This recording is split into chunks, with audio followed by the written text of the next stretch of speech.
Hello guys, आज का यह वीडियो बहुत ही ज़्यादा इंपॉर्टेंट है क्योंकि आज के इस वीडियो में हम क्लॉज को आइडेंटिफाई करेंगे। यहाँ पर मैंने 25 क्वेश्चंस लिए हैं जो कि सभी टाइप के एग्जाम्स के लिए इंपॉर्टेंट है। तो चलिए हम क्वेश्चंस की ओर बढ़ते हैं। सबसे पहले हम क्लॉज की बात करें तो क्लॉज जो है वो दो टाइप का होता है। एक होता है डिपेंडेंट क्लॉज और दूसरा होता है इंडिपेंडेंट क्लॉज। इंडिपेंडेंट क्लॉज को हम कहीं भी फ्रीली रूप से यूज कर सकते हैं, अकेले इसका यूज बिल्कुल किया जा सकता है। बट जो डिपेंडेंट क्लॉज होता है वो डिपेंड रहता है किस पर? इंडिपेंडेंट क्लॉज पर। इसका हम फ्रीली तरीके से कहीं भी यूज नहीं कर सकते हैं। जैसे कि यहाँ पर मान लीजिए, इसी एग्जाम्पल को देखते हैं कि she left because she was feeling unwell, यानी कि वह चली गई क्यों? क्योंकि वह जो है वो अनवेल फील कर रही थी, यानी कि अच्छा महसूस नहीं कर रही थी। अब इसमें कहेगा कि आप फाइंड कीजिए कौन सा डिपेंडेंट क्लॉज है और कौन सा इंडिपेंडेंट क्लॉज है। तो ये बताना तो मैं भूल ही गया कि क्लॉज क्या होता है। तो ये वाक्य का छोटा सा टुकड़ा होता है जिसमें मिनिमम क्या चीज की जरूरत पड़ती है? तो एक सब्जेक्ट की और एक वर्ब की। तो एक सब्जेक्ट और एक वर्ब मिलकर एक क्लॉज बना देता है। इसके अलावा ऑब्जेक्ट भी मिल गया तो उससे हमें कोई दिक्कत नहीं, नहीं मिला तो भी दिक्कत नहीं है, ठीक है। तब इसमें अब डिपेंडेंट इंडिपेंडेंट क्लॉज कौन सा होगा? तो यहाँ पर देखें तो दो वाक्य के अंश हैं, दो टुकड़े हैं। पहला है सी लेफ्ट, वह चली गई।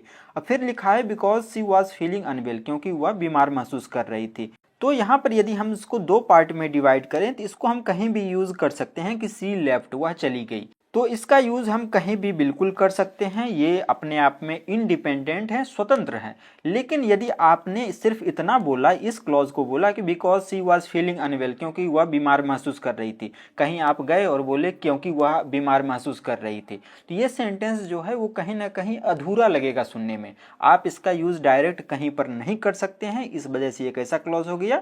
ये है डिपेंडेंट क्लॉज, यानी कि ये निर्भर क्लॉज है। किस पर? तो ये इस पर निर्भर है। जब तक इसको नहीं बोलेंगे तब तक ये जो है ये पूरा मीनिंग अपने आप में नहीं दे पाएगा, ठीक है।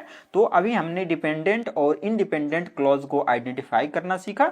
अब डिपेंडेंट क्लॉज के कई टाइप्स होते हैं, जैसे कि noun clause, adjective clause, adverb clause. Adverb clause के भी कई टाइप्स होते हैं, उसी को हम आइडेंटिफाई करेंगे, ठीक है। तो मैं इन सारे क्वेश्चंस को विद कॉन्सेप्ट डील कराऊंगा, तो इसलिए आप वीडियो में अंत तक बने रहें।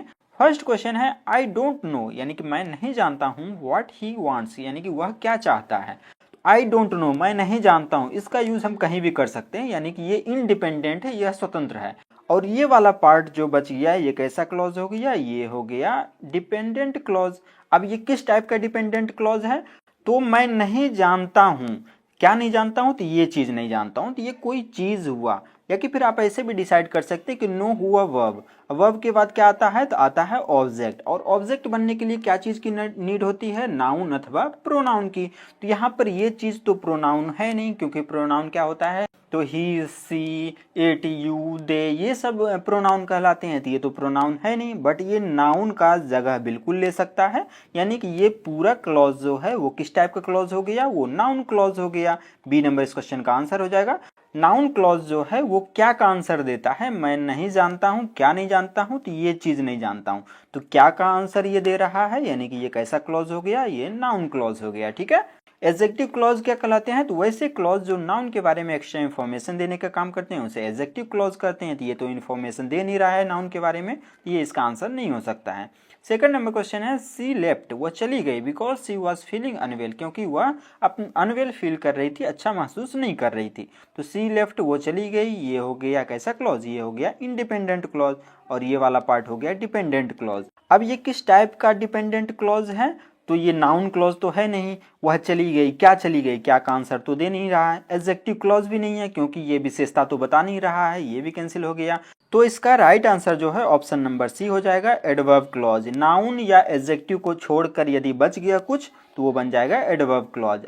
अब यदि आपसे पूछ ले कि ये किस टाइप का एडवर्ब क्लॉज है, तो यहाँ पर रीजन बताया जा रहा है, तो एडवर्ब क्लॉज ऑफ रीजन है ये।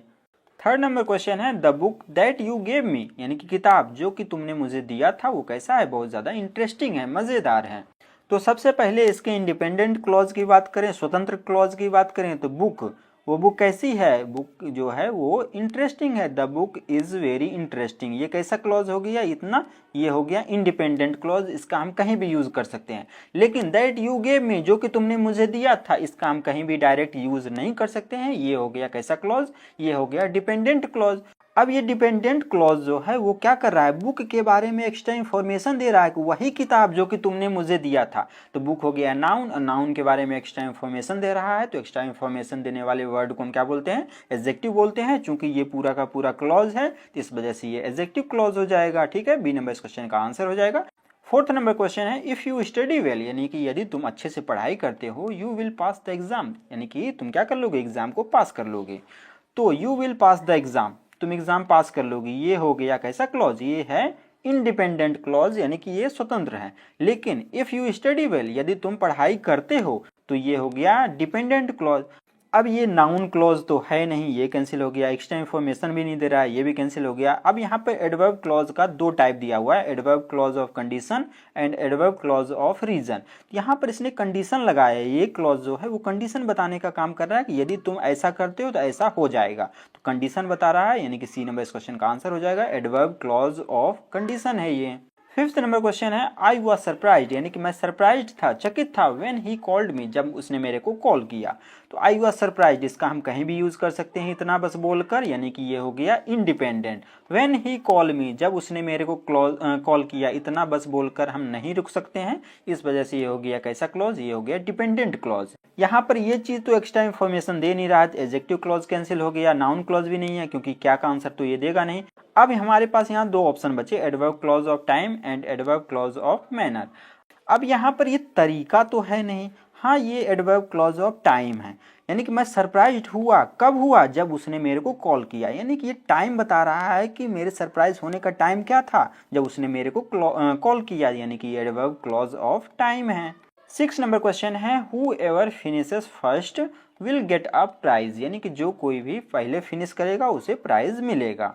तो हु एवर फिनिशेस फर्स्ट, जो कोई भी पहले फिनिश करेगा, इसका हम डायरेक्ट कहीं भी यूज नहीं कर सकते इतना बस बोलकर, यानी कि ये कैसा क्लॉज हो गया, ये हो गया डिपेंडेंट क्लॉज।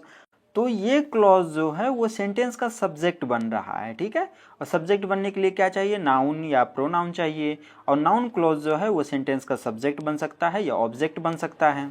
यहाँ पर ये सब्जेक्ट का काम कर रहा है पूरा क्लॉज, यानी कि ये कैसा क्लॉज हो गया, ये नाउन क्लॉज हो गया। यहाँ पर इसमें आपको कंडीशन में नहीं जाना है कि ये कंडीशन बता रहा है कि जो फर्स्ट आएगा प्राइज मिलेगा। Generally adverb clause of condition जो है वो इफ या अनलेस से स्टार्ट होता है या प्रोवाइडेड दैट, इन सब से स्टार्ट होता है। ठीक है, और आप यहाँ से भी डिसाइड कर सकते हैं कि मान लीजिए कि स्टूडेंट्स के बीच में रेस लगाया गया, किसके बीच में, स्टूडेंट्स के बीच में, और स्टूडेंट्स को कहा गया कि जो कोई फर्स्ट आएगा उसको प्राइज मिलेगा। तो ये पूरा क्लॉज किसके लिए आया, स्टूडेंट्स के लिए ही तो आया, स्टूडेंट्स क्या है, नाउन है, यानी कि ये पूरा क्लॉज कैसा हो जाएगा, नाउन क्लॉज हो जाएगा। 7th नंबर क्वेश्चन है, ऑल्दो ही वॉज टायर्ड, यानी कि हालांकि वह थका था, ही कंटिन्यूड वर्किंग, यानी कि वह कंटिन्यू रखा काम करना। तो ही कंटिन्यूड वर्किंग ये है कैसा क्लॉज, ये है इंडिपेंडेंट, इसका हम कहीं भी यूज कर सकते हैं। हालांकि वह थका था, इसका बस यूज हम डायरेक्ट कहीं पर नहीं कर सकते हैं, इसके लिए ये बोलना पड़ेगा, यानी कि ये हो गया डिपेंडेंट क्लॉज। ठीक है, अब ये सेंटेंस का सब्जेक्ट तो है नहीं क्योंकि ये सब्जेक्ट तो ऑलरेडी ले लिया। यहाँ पर एडजेक्टिव क्लॉज भी नहीं है क्योंकि ये नाउन या प्रोनाउन के बारे में एक्स्ट्रा इन्फॉर्मेशन तो दे नहीं रहा है, ये भी कैंसिल हो गया। अब हमारे पास बचे adverb clause of concession and adverb clause of reason. तो यहाँ पर रीजन नहीं बताया जा रहा है कि हालांकि वह थका था, रीजन नहीं है, ये एडवर्ब क्लॉज ऑफ कंसेशन है, यानी कि ये विरोधाभास के लिए यूज होता है, कॉन्ट्रेस्ट के सेंस में यूज होता है। वो थका था फिर भी वो काम जारी रखा, यानी कि यहाँ पर विरोध हो रहा है, थका था काम जारी रखा, विरोध है दोनों में, यानी कि एडवर्ब क्लॉज ऑफ कंसेशन है, इसका यूज हम कॉन्ट्रास्ट यानी कि विरोध के सेंस में करते हैं। इसी का एक और नाम दे सकते हैं हम, क्या, एडवर्ब क्लॉज ऑफ कॉन्ट्रास्ट, इसको ये भी बोल सकते हैं हम। 8th नंबर क्वेश्चन है, the girl who won the race is my friend, यानी कि लड़की जो रेस जीत गई वो कौन है, मेरी फ्रेंड है। तो यहाँ पर ये इंडिपेंडेंट क्लॉज क्या है, the girl is my friend, यानी कि लड़की जो है वो मेरी फ्रेंड है, इसका यूज हम कहीं भी कर सकते हैं। ये हो गया कैसा क्लॉज, ये हो गया इंडिपेंडेंट, और ये रहा डिपेंडेंट क्लॉज जिसने रेस जीता। तो यहाँ पर ये जो है गर्ल के बारे में एक्स्ट्रा इन्फॉर्मेशन दे रहा है, वही लड़की जो रेस जीती। तो यहाँ पर नाउन के बारे में एक्स्ट्रा इन्फॉर्मेशन दिया ये पूरा क्लॉज, यानी कि ये एडजेक्टिव क्लॉज हो जाएगा। 9th नंबर क्वेश्चन है, I believe that he is honest, यानी कि मैं विश्वास करता हूँ कि वो ऑनेस्ट है। आई बिलीव ये हो गया independent, that he is honest ये हो गया डिपेंडेंट। अब मैं बिलीव करता हूँ क्या चीज पर, ये चीज पर, बिलीव का बन गया ये पूरा ऑब्जेक्ट, और चूंकि ये पूरा क्लॉज है यानी कि ये कैसा क्लॉज हो जाएगा, ऑब्जेक्ट बन गया, ऑब्जेक्ट बनने के लिए नाउन चाहिए और पूरा क्लॉज है यानी कि ये नाउन क्लॉज हो जाएगा। 10th नंबर क्वेश्चन है अनलेस यू ट्राई, यानी कि जब तक तुम ट्राई नहीं करोगे यू विल नेवर सक्सीड, तुम सफल नहीं हो पाओगे। तो यू विल नेवर सक्सीड, तुम सफल नहीं हो पाओगे, ये हो गया कैसा क्लॉज, ये हो गया इंडिपेंडेंट क्लॉज और ये हो गया डिपेंडेंट क्लॉज। ठीक है, अनलेस यू ट्राई, यहाँ पर ये क्या लगा दिया, कंडीशन लगा दिया कि जब तक ये चीज नहीं करोगे तब तक ये चीज नहीं होगा, तो कंडीशन है यानी कि एडवर्ब क्लॉज ऑफ कंडीशन हो जाएगा। सी नंबर इस क्वेश्चन का आंसर हो जाएगा। 11th नंबर क्वेश्चन है she was so tired that she feel asleep immediately, यानी कि वह इतनी ज्यादा थक गई थी कि वह तुरंत ही क्या कर गई, सो गई। तो सी वॉज सो टायर्ड यानी कि वह बहुत ज़्यादा थकी थी, ये हो गया इंडिपेंडेंट क्लॉज, यानी कि इसका हम कहीं भी यूज़ कर सकते हैं। और ये रहा डिपेंडेंट क्लॉज, वह इतनी ज़्यादा थक गई थी कि वो जल्दी सो गई। तो यहाँ पर ये चीज हुआ था और इसका रिजल्ट ये निकला। ठीक है, नाउन क्लॉज तो है नहीं क्योंकि ऑब्जेक्ट बन नहीं रहा है, एक्स्ट्रा इन्फॉर्मेशन भी नहीं दे रहा है। यहाँ पर ये एडवर्ब क्लॉज ऑफ रिजल्ट है, वो इतनी ज़्यादा थक गई थी कि उसका रिजल्ट जो है ये चीज़ निकला, वो सो गई जल्दी। ये कैसा क्लॉज हो जाएगा, adverb clause of result.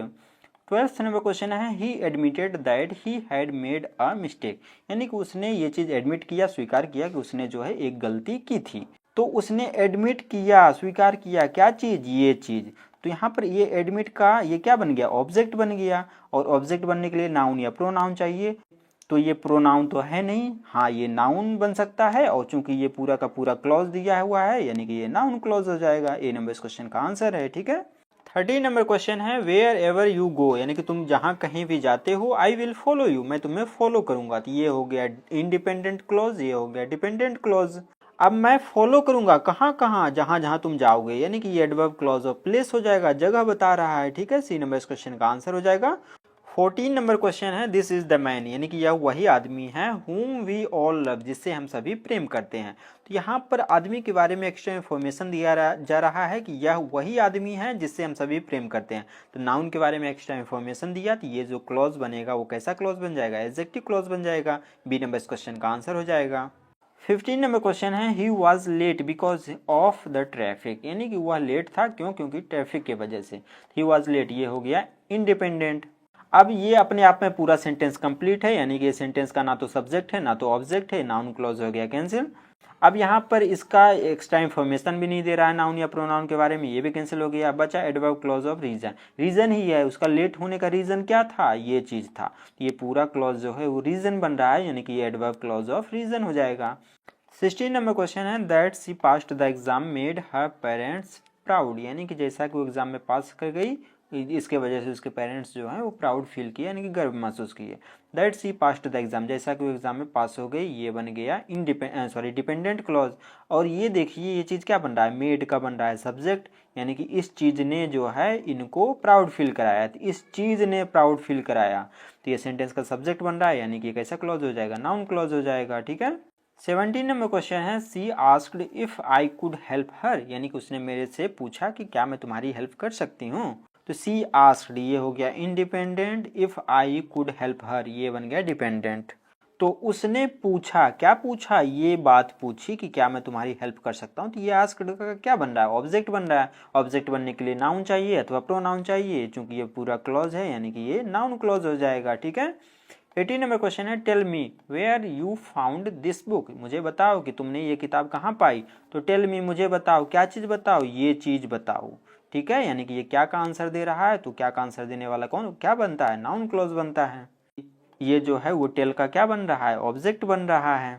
19 number question है even though he was rich, यानी कि हालांकि वह अमीर है, he lived a simple life, इसके बावजूद जो है वो सिंपल लाइफ जीता है, यानी कि साधारण जिंदगी जीता है। तो यहाँ पर दोनों सेंटेंस में कॉन्ट्रास्ट का सेंस आ रहा है, विरोध का सेंस आ रहा है, इस वजह से ये एडवर्ब क्लॉज ऑफ कॉन्ट्रास्ट हो जाएगा। सी नंबर इस क्वेश्चन का आंसर हो जाएगा। नाउन क्लॉज तो है नहीं क्योंकि सेंटेंस का सब्जेक्ट ऑब्जेक्ट तो बन नहीं रहा है, ये पार्ट जो है वो कैसा क्लॉज है, ये है डिपेंडेंट क्लॉज। ठीक है, और एक्स्ट्रा इन्फॉर्मेशन भी नहीं दे रहा है, इस वजह से एडजेक्टिव क्लॉज भी कैंसिल हो जाएगा, इसमें विरोध है यानी कि एडवर्ब क्लॉज ऑफ कॉन्ट्रास्ट है। 20 नंबर क्वेश्चन है ही टॉक्ड, यानी कि उसने ऐसे बात किया एज इफ, जैसे कि ही वर मैड, जैसे कि वह पागल हो। तो उसने बात किया, कैसे बात किया, जैसे कि वो पागल हो, तो ये तरीका बता रहा है, और तरीका बताने वाले क्लॉज को हम एडवर्ब क्लॉज ऑफ मैनर बोलते हैं। ठीक है, डी नंबर क्वेश्चन का आंसर हो जाएगा। ही टॉक्ड, यहाँ पर टॉक्ड का इसको ऑब्जेक्ट मानकर नहीं चलना है कि इसको ऑब्जेक्ट मानकर आपने नाउन क्लॉज को टिक कर देना है, ऐसा नहीं करना है, ठीक है। ये तरीका है, मैनर है, इस वजह से एडवर्ब क्लॉज ऑफ मैनर है। 21 नंबर क्वेश्चन है वाइल सी वॉज कुकिंग, यानी कि जब वह खाना पका रही थी, द गेस्ट का अराइव्ड, यानी कि गेस्ट जो हैं वो पहुंच गए। तो गेस्ट पहुंचे ये हो गया कैसा क्लॉज, ये है इंडिपेंडेंट, और ये रहा डिपेंडेंट क्लॉज। और गेस्ट कब पहुंचे, जब वो ये चीज कर रही थी, तो इस टाइम पर पहुंचे, तो इस टाइम पर पहुंचे यानी कि एडवर्ब क्लॉज ऑफ टाइम है, ठीक है। प्लेस जगह का सेंस नहीं आ रहा है, नाउन भी नहीं है यानी कि सब्जेक्ट भी नहीं है, और यहाँ पर ये एक्स्ट्रा इन्फॉर्मेशन भी नहीं दे रहा है, इस वजह से एडवर्ब क्लॉज ऑफ टाइम है। 22 नंबर क्वेश्चन है he worked so hard that he won the prize, यानी कि वह इतनी कठिन मेहनत से मेहनत किया उसने कि वो प्राइज जो है वो जीत गया। तो उसने मेहनत किया और उसके वजह से ये चीज़ रिजल्ट निकला, तो ये कैसा हो जाएगा, नाउन नहीं है, एक्स्ट्रा इन्फॉर्मेशन भी नहीं दे रहा है, एडवर्ब क्लॉज ऑफ रिजल्ट है, ये रिजल्ट बता रहा है, कठिन परिश्रम किया उसका रिजल्ट ये निकला, ठीक है। कंडीशन भी नहीं है, CMS क्वेश्चन का आंसर हो जाएगा। 23 नंबर क्वेश्चन है आई एम ग्लैड, मैं खुश हूँ, दैट यू हैव कम, कि तुम आए। तो मैं खुश हूँ, और खुश होने का ये क्या है, खुश होने का ये रीजन बताया जा रहा है। आई एम ग्लैड तो हो गया इंडिपेंडेंट और ये हो गया डिपेंडेंट, और यहाँ पर खुश होने का रीजन बताया जा रहा है, यानी कि एडवर्ब क्लॉज ऑफ रीजन हो जाएगा, ठीक है। नाउन नहीं है, एडजेक्टिव, बाकी कोई आंसर नहीं हो सकता इसका। 24 नंबर क्वेश्चन है सी स्पोक, यानी कि वह जो है ऐसे बोली जैसे कि वह सब कुछ जानती हो। तो वह बोली, कैसे बोली, इस तरीके से बोली कि जैसे वो जानती है, तो मैनर बता रहा है, तरीका, ढंग बता रहा है, इस वजह से ये एडवर्ब क्लॉज ऑफ मैनर हो जाएगा। 25th एंड लास्ट क्वेश्चन है, इसके बाद के एक क्वेश्चन का आंसर आपको देना है। और यदि आप लोग इस चैनल पर नए हैं तो चैनल को सब्सक्राइब कर दीजिएगा, वीडियो को लाइक कर दीजिएगा और अपने फ्रेंड सर्कल में इस वीडियो को शेयर कर दीजिएगा। और इन सभी क्वेश्चंस का PDF आपको इसी चैनल के मेंबरशिप सेक्शन में मिलेगा, जिसके लिए आपको यूट्यूब को ज्वाइन करना पड़ेगा, ठीक है। लास्ट का क्वेश्चन है नो वन नोज, यानी कि कोई भी नहीं जानता है why he left so suddenly, कि वह जो है अचानक से क्यों चली गई, इस विषय में कोई नहीं जानता है। तो नो वन नोज, कोई नहीं जानता है, किस चीज को, इस बात को कोई नहीं जानता है। ये नोज का क्या बनेगा, ये ऑब्जेक्ट बनेगा, और ऑब्जेक्ट बनने के लिए नाउन चाहिए, और ये पूरा क्लॉज जो है वो कैसा क्लॉज हो जाएगा, नाउन क्लॉज हो जाएगा, ठीक है। तो इस क्वेश्चन का आंसर आप लोगों को कमेंट बॉक्स में देना है। यह क्वेश्चन जो है इसी 25 क्वेश्चंस में से एक उठाकर मैंने लिख दिया है। तब तक के लिए थैंक यू, मिलते हैं अगले वीडियो में।